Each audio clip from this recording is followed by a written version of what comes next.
My childhood growing up was very hard. I didn't live what you would consider a normal childhood. My family lived in Pontiac, Michigan. I lived with my mom, who dealt with domestic violence for a very long time.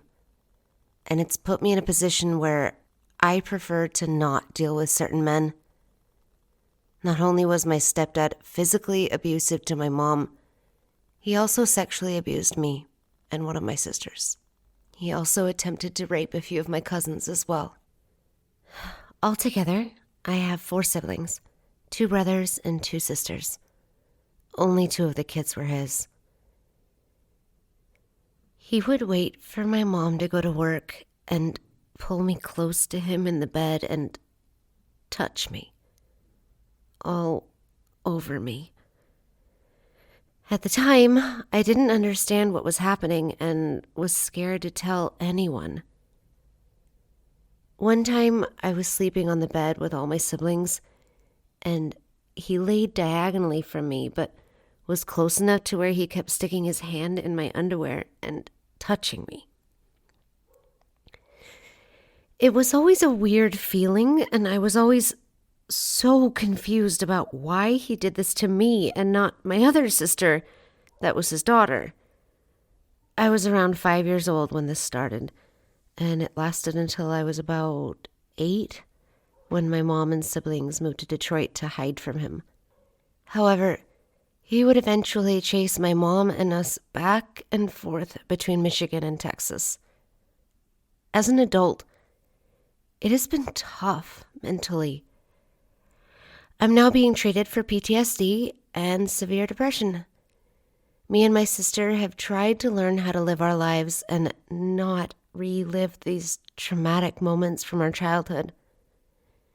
There has actually been a time when I was being intimate with someone, and he grabbed my hands and it triggered me, and I stabbed him with a fork. At the time, he didn't know I had been sexually assaulted, and I didn't know that I could do something like that.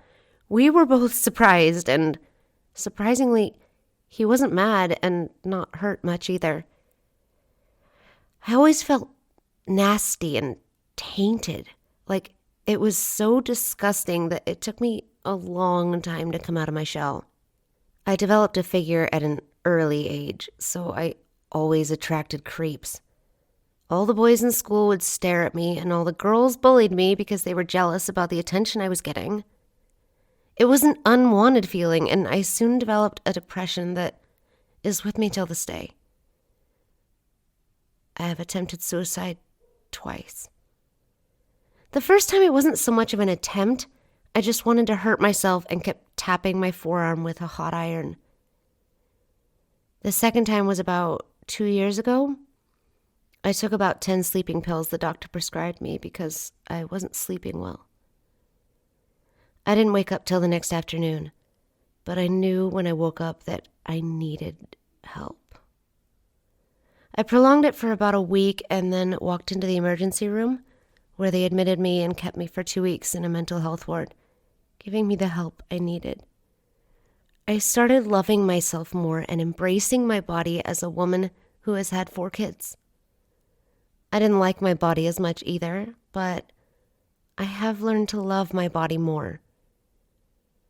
The only thing that gives me comfort is that he is not alive anymore. He was killed in a car accident where he was thrown across the freeway. Karma, right? I was now in middle school around this time. He did suffer a little while he was on life support for a few days, and then my mom made the decision to pull the plug. It's weird because now that we're older, my mom knows about what happened to us, and she gets really uncomfortable when my sister mentions it.